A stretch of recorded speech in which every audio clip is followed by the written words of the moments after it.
Okay, so what we're looking at here is calculations that are involved when we produce electricity from galvanic and fuel cells. So from our Houth equations, we know at the anode and cathode, we know we produce or use up electrons, and there's a stoichiometric relationship between the number of those and the number of moles of those, and the number of moles of the oxidant and the reductants. And the relationship between the quantities of the reactants and products and the amount of electrical charge, which is derived from, or we know from, the number of electrons, can be shown using something called Faraday's laws. Okay, so we're going to go through Faraday's laws in this video. So, his first law. Forgot to mention, we're not going to talk a whole lot about this here, because these laws also relate to electrolysis and conversely, following on from that, the electrolytic cells, because electrolysis, as it's seen here, is non-spontaneous chemical reaction. You've got to pass some electric current through it. So basically, when Faraday was coming up with this, he was coming up with these laws in terms of electrolytic processes, but they can also be applied to galvanic and fuel cells as well. So let's have a look at his first law. His first law states the amount of any substance deposited, so it could be on electrode and something could deposit on there, evolved usually means gas, dissolved. You could think of, in this case, from a galvanic sense, if you've got your zinc electrode and it's been undergoing oxidation, it's going to be being dissolved into the solution. So whichever those, so any substance deposited, evolved, dissolved, and electrode is directly proportional to the amount, to the quantity of electric charge passed through the cell. So electric charge can be calculated using the formula Q equals IT, and Q is the electrical charge coulombs, I is the current in amps, so A. So you've got to be careful if a question says, for example, milliamps, you need to be able to convert that to amps. And same goes for time, because time, T, is in terms of seconds. So if it's in hours, you need to be able to convert that to seconds, or days, convert to seconds, etc., etc. All right. So here's just a bit of a quick overview of some of the thinking that led up to this sort of stuff and why you can do it. There's some stuff about, a current of, if we have a look here, a current of 1 amp indicates 1 coulomb, so that's should be 10 to 18 electrons charge. So 1 coulomb of charge flows through every second, and that means that many electrons. So if you do 3 amps flowing for 10 minutes, again, you could work that through.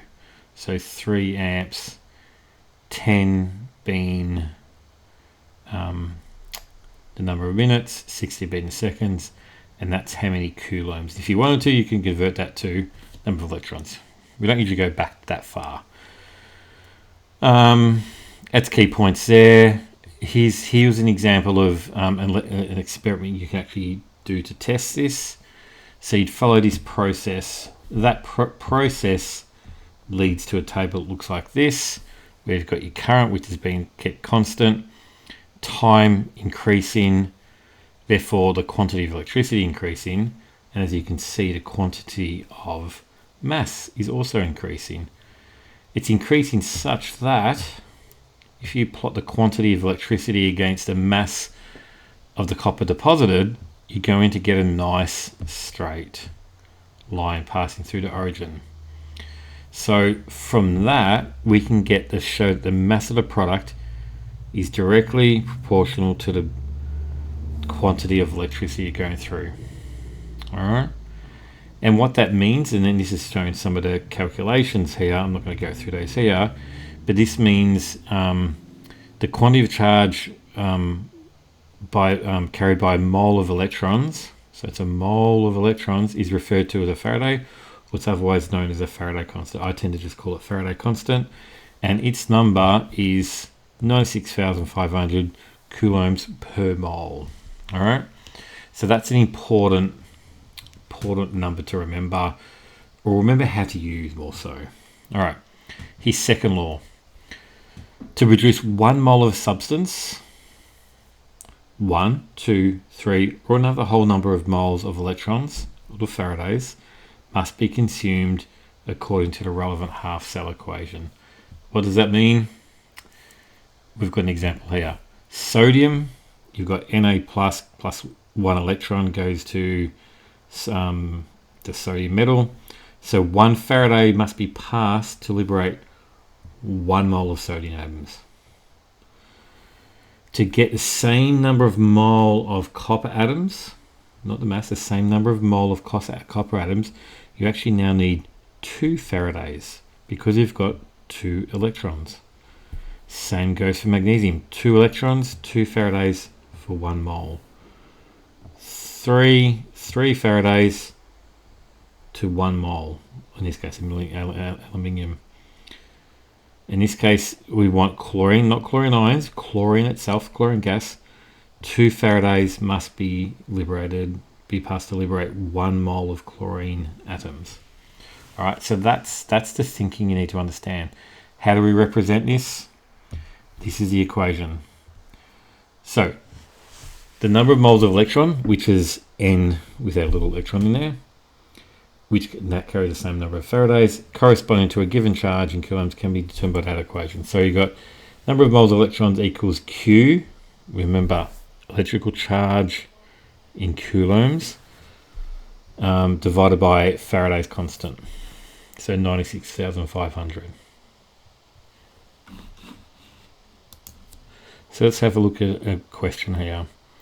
A galvanic cell consists of a zinc electrode. So you need to remember what zinc and copper electrodes will look like.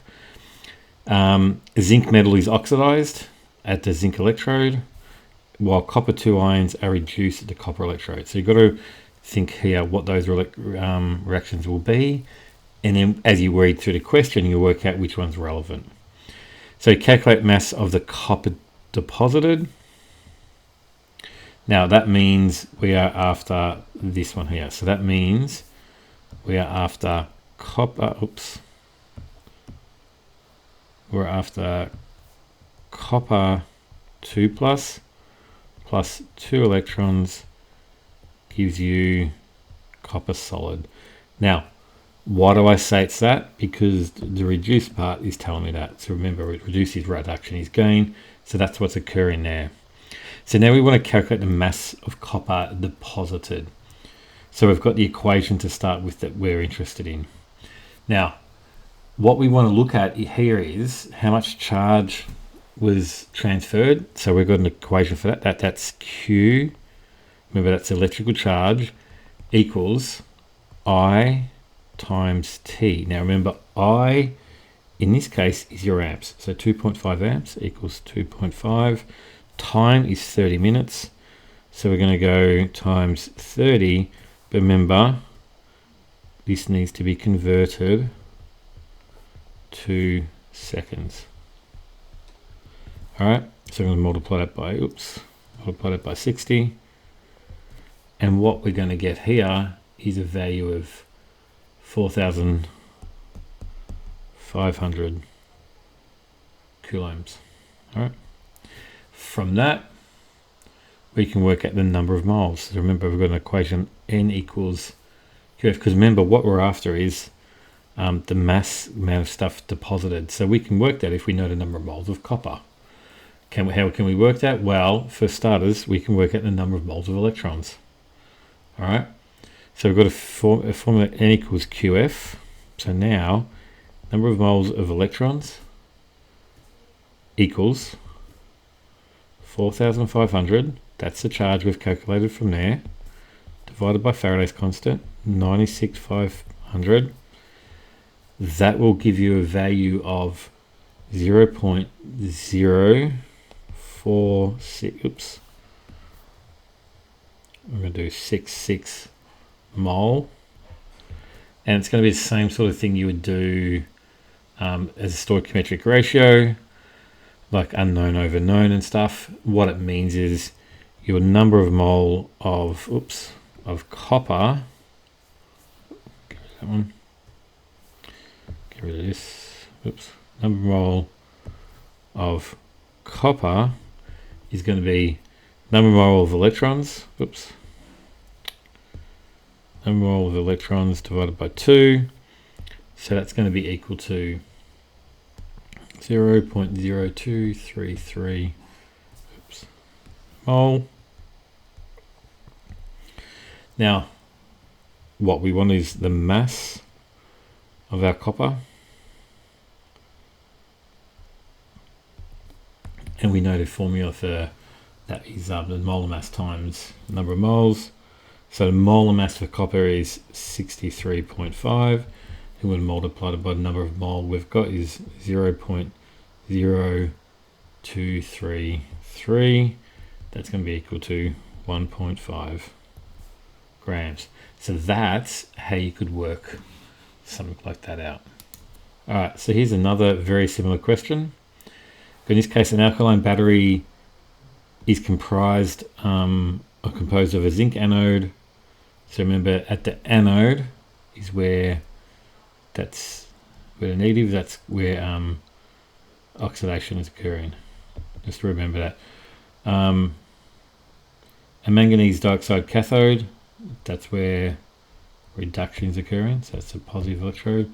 An electrolyte paste of potassium hydroxide. The overreaction occurring to produce energy is shown below. Determine the mass of zinc that will react in a primary cell if it discharges a current of 2.2 amps for 2 hours. Now, we're being told we can work out Q. Remember what Q is? Q equals, I times T. Remember that's 2.2 amps. 2.2 amps times for 2 hours. That's going to be 120. Actually.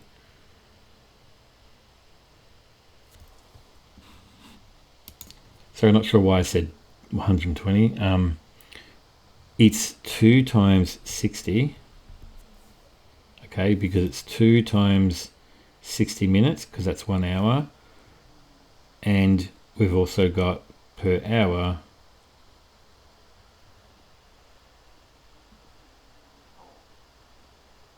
No, sorry, that's your carry hours, but per minute is 60 seconds. Okay, so we're going to get that. We're going to get 15,840 coulombs. And we know we can use the number of electrons is Q divided by F. So that's going to be 15,840 divided by 96,500. And that's going to give you 0.164 mole. All right. Keep in mind that the zinc over here, it's a zinc,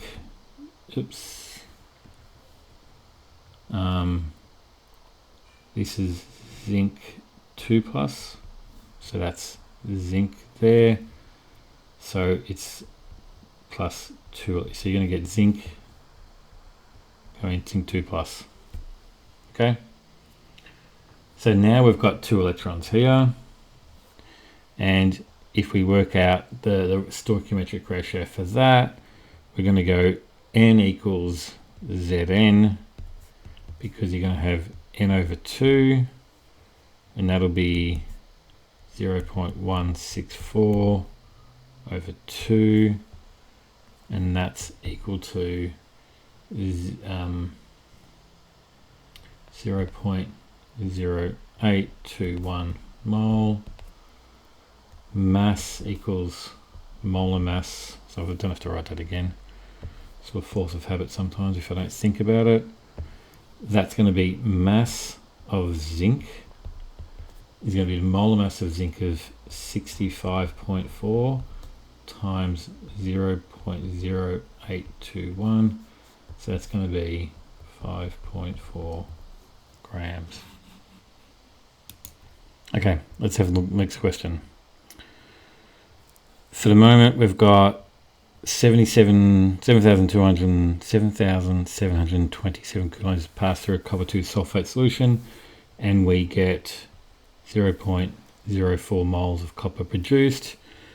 We can use similar one of the equations we've already done to work that out, and then we didn't have to actually do that. So what we've got is we need to know copper 2 plus 2 electrons plus 2 electrons will give you copper, because you've got copper 2 sulfate. You have the same amount of charge passing through a solution with silver ions. You get something like this. I'm just going to make it cleaner. That looks messy with my drawings there. Okay. What we can say is if you've got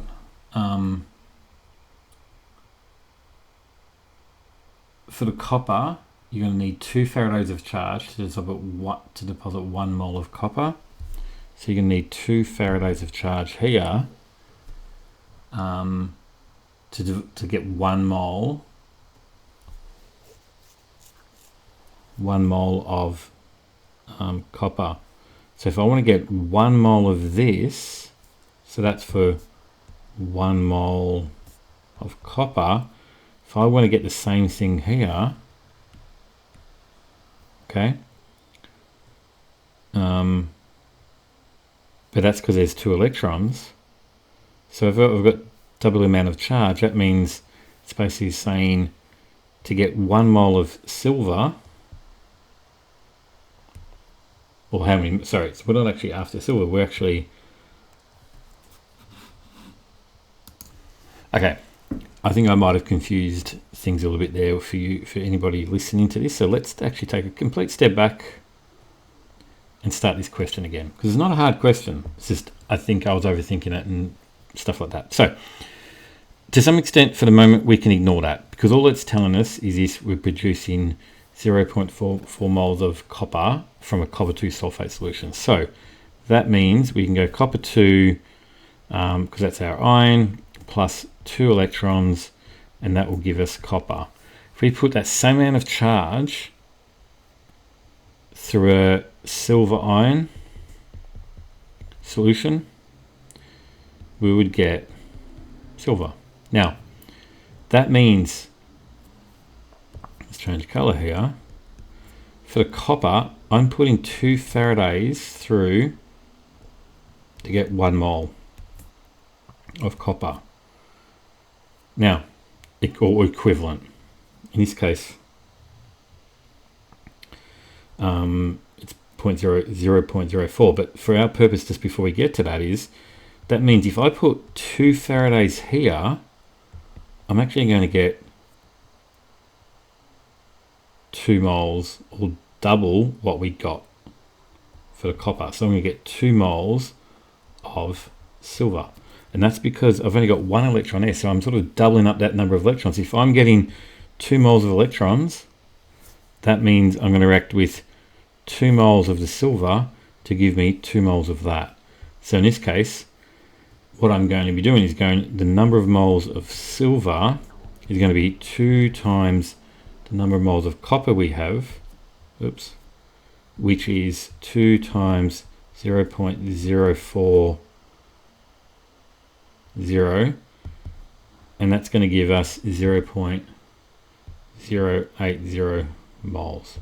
Okay, sorry for that earlier confusion, but that's the way we've got to think about this here. So if I do a similar question here, where I've got, again, this is just sort of just telling us something's occurring. I'm got a copper 2 sulfur solution, copper 2 sulfate, copper 2 plus 2 electrons is going to copper. So that means what I'm getting here is going to be 2 Faradays is giving me 1 mole. All right. What they've said, the next part is to say, I've got this W3 ions, 3 plus, W3 plus. So that's going to give me, again, the final product is going to be whatever W is there. That means I need 3 electrons. So that means for 2 Faradays, remember, I'm only putting 2 Faradays in through here, so that's all I'm going to get. I'm going to get 2 Faradays, but I need to get 3 moles if I'm going to have the same amount to get 1 mole of this. So basically, so it should have been 1 mole of copper. I'm going to get 2/3 mole of W. So that what we've got here then is number of moles of W equals 2/3 times the number of moles of copper, and that's going to give us a value of 2/3 times 0.040, and that's going to be equal to 0.027 mole. So essentially a question like that is, it still makes it an unknown over known type question that you've done plenty of times before, but it's useful to have that sort of visualization of what's actually going on and why you would only get that, even though you might only produce 1 mole here, or if your other thing's got 3 moles of electrons that would be needed to produce 1 mole of your product. You've got to take that into account. Okay. So what we can do is we can actually combine the first 2 of these laws. So we've got the number of moles in the Faradays, which is, remember, if we go back up to here, that's let's go back up. That's this equation here, because we can rearrange this equation to look like this. So Q equals number of moles of electrons times F, or N E, just to make sure it's at F. That's another way to write it. And remember that other equations in terms of Q. So when, let's go scroll back, sorry for the scrolling. When we look at this combined equation here, it's saying Q equals Q. But Q's come to in 2 different ways there. So if we want, depending on what we're looking at, the number of electrons can be represented by that. So let's have a look at this. Okay, so what we've got here is an alkaline AA battery produces a current of 0.7 amps. Okay, so that's going to be important. The equation for reaction current at the anode of the cell discharges is shown here. Calculate the mass of zinc consumed if the battery operates for 30 minutes. Here's another piece of useful information. Now, I think it's useful to note that it's mass of zinc consumed. So what's happening to zinc? Zinc is going from Zn, and so it's undergoing oxidation. So it's going to go Zn 2 plus 2 electrons. All right. So keep that in mind. That said, we can know the number of moles of electrons. So how do we do that? Oops. Number of moles of electrons here is going to be I, so the number of amps times T over F. So remember, the number of amps was 0.7. The time was 30 minutes. So that's going to be times 30 times 60 to convert that into seconds. So 60 seconds times 30. And we're going to divide that by 96,500. And that will give us a value of 0.013 0.057 mole. Now, if that's in your calculator when you do this, make sure it stays in your calculator. So now we want to say the mass of zinc. So we're after the solid part. So we're basically doing an unknown over known. So let's do our unknown. It's the number of moles of zinc. So we're going to go number of moles of zinc, and a coefficient in front of the zinc is 1. Then we're going to go, we know the number of moles of electrons because that's what we've just calculated here. So what we're going to do here is we're going to go number of moles of electrons, and it's, oops, I always write that there.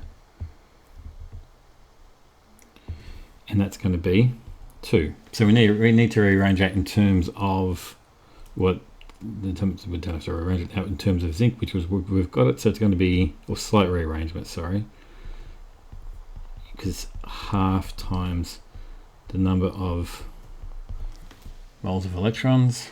So that's going to be equal to half times 0.013057, and that's going to be equal to 0.006528 mole. Once we know that, we can work out the mass of zinc. Mass of zinc is equal to the number of moles times the molar mass. So the number of moles we've got is 0.006528 times 65.4, and that's going to give us a value of 0.4270 grams. And we'd have to look at sig figs. Let's have a look. Our sig figs are going to be ruled out, so it's going to be 2 significant figures there. So we'd have to round that to 0.43 grams. Okay, let's have another question. Calculate the mass of zinc consumed when alkaline AA battery operates at 6 and 80 milliamps for 1.5 hours. Now, remember, zinc goes to zinc 2 plus 2 electrons.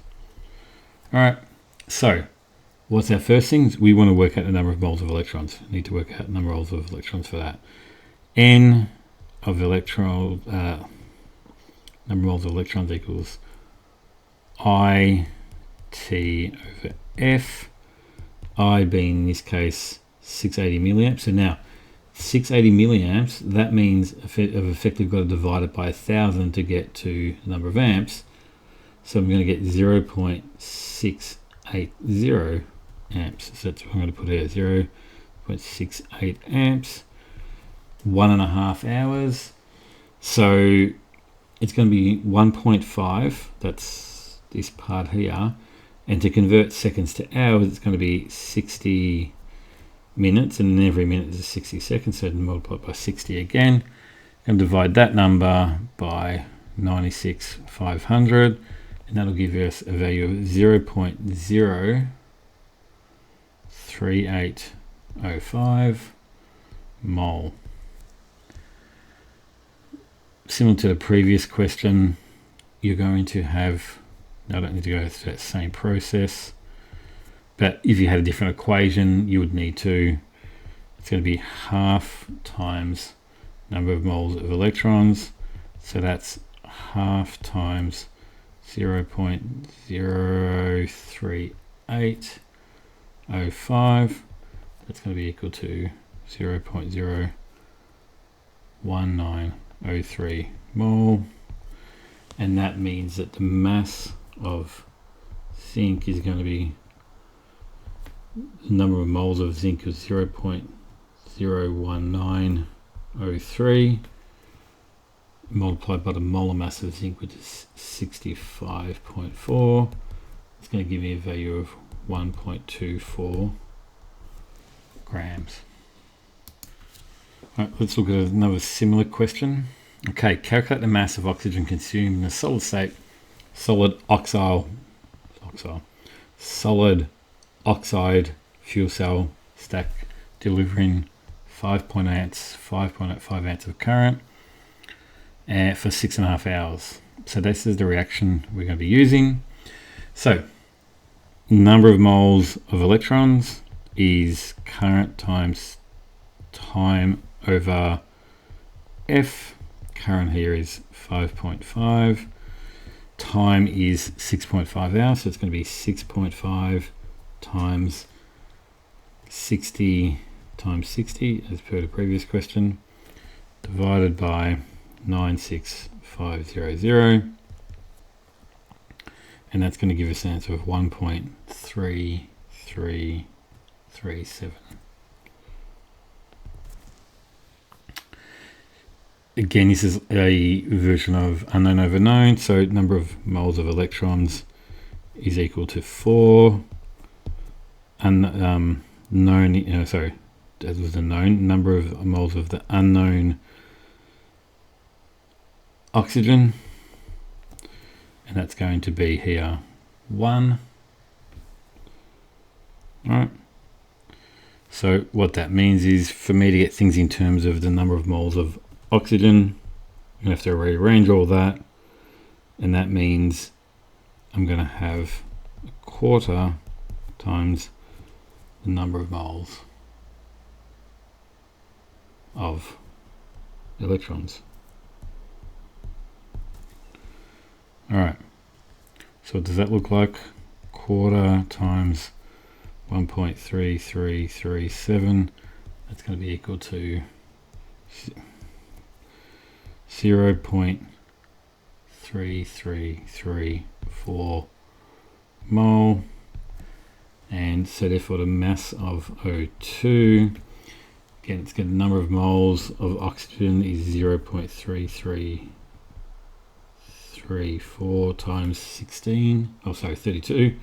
16 is oxygen, 1 oxygen atom, we've got oxygen gas, so it's always going to be 32, and that will give you a value of 10.67 grams. Now we need to go back and check two significant figures in both of those numbers, so we need to round that to two significant figures. That means I'm going to round that up to sort of the units here, so it's going to be 11 grams. Alright, so let's look at calculate the mass of hydrogen here, and we're going to be looking at in a solid, so it's basically the mass of hydrogen gas consumed in a solid oxide fuel cell. It's delivering 4.5 amps for 95 minutes, and that's the reaction we've got to work with there. Alright, so we want to find that part there. So number of moles of electrons, is going to be IT here, so that's going to be 4.5, that's the number of amps. Time is going to be 95 times 60. All right, and then that's going to be divided by 96,500, and that's going to give me a value of 0.2658 mole. Now, if we do what I've been doing, it basically means the number of moles of H2 is going to be equal to half the number of moles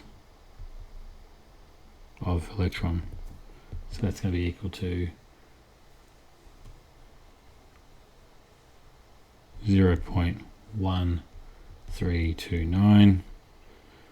Therefore, the mass of H2 is going to be, number of moles of that is 0.1329 times 2, because that's the molar mass, or molecular weight of hydrogen. So, I don't know why I did that. That means I'm going to be 0.27 grams. Okay. Let's have a look at two more questions to go. So when we look at this question, we've got a fuel supply of 1.5 grams, which is suggesting that it's not going to be the same sort of question we've done before, but it's going to be using the same basic theory of stuff here. All right, so what we've got is 1.5 grams of hydrogen. What we want to find out is the time. Now, where do we have time? Remember, I'll go back to Q. Number of moles of electrons equals I'm not doing too good at the moment. IT over F. So basically, we need T to be equal to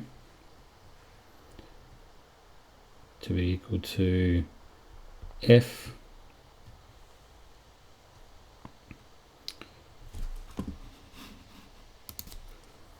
times N of electrons there over the current. That's what we need eventually. So we need to find a few things here. We don't need to find F because that's a constant. We don't need to find I because we're told that here. What we need to find is the number of moles of electrons. So how can we do that? Well, remember, if we can work out the number of moles of hydrogen, we can then work out the number of moles of electrons. So let's do that. But before that, we've got an equation. We've got H2 is going, remember that would be a gas, to 2H plus, that'd be aqueous, plus 2 electrons. All right, so that's our equation we're going to come back to because we're oxidizing that hydrogen. So what we've got here is we're going to have the number of moles of hydrogen here to be equal to mass over molar mass. Mass we're told 1.5, molar mass is 2. And we're going to be here, we're going to have that to be 0.75 mole. That was pretty easy so far. So basically now, I'd probably do I'd still go through the process of known over unknown. So I would actually write this as H2 now over number of moles of electrons. Number of moles of H2 is 1. All right. And number of moles of electrons is 2. Now, getting that in terms of number of electrons, you need to do a bit of a rearrangement, and basically you're going to have number of moles of electrons is equal to 2 times number of moles of H2. That means 2 times 0.75 equals to 1.5 mole. All right.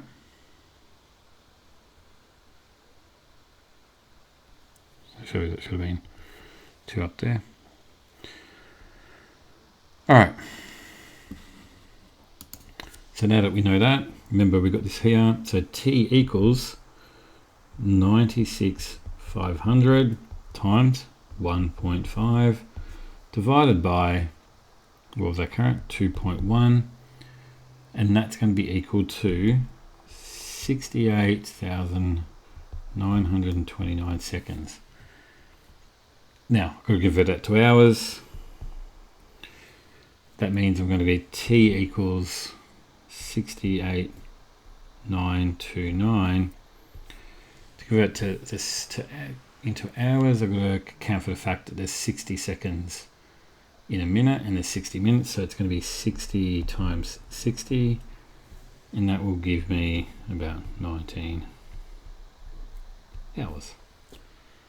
So with the fuel supply of 1.5 grams of hydrogen, we could run that in for 19 hours. So, similar type of question here. So let's work through that. This will be the last question.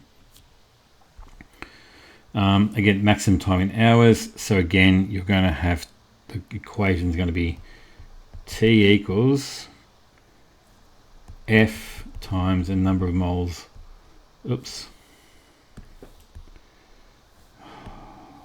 number of moles of electrons divided by I. About I is 2. So actually, let's write some of that down, because we're going to come back to T equals 96,500 times, I'm going to leave a space, and that's going to be divided by 2. So we're going to come back to that. Equals. All right. So what do we do need? So what we need to get number of moles of electrons, and we can get that by knowing, if we know the number of moles of electrons, which we can calculate, we can work out number of moles of the oxygen, and therefore we can work out, or back the other way. So number of moles of oxygen gives number of moles of electrons, and we can use that in the equation. Sorry, it's late at night here and I get myself confused. So number of moles of O2 is going to be mass. So mass is 2.5 grams divided by 32. That's going to give you 0.078125 mole. Our equation for our oxygen, okay, so it's going to be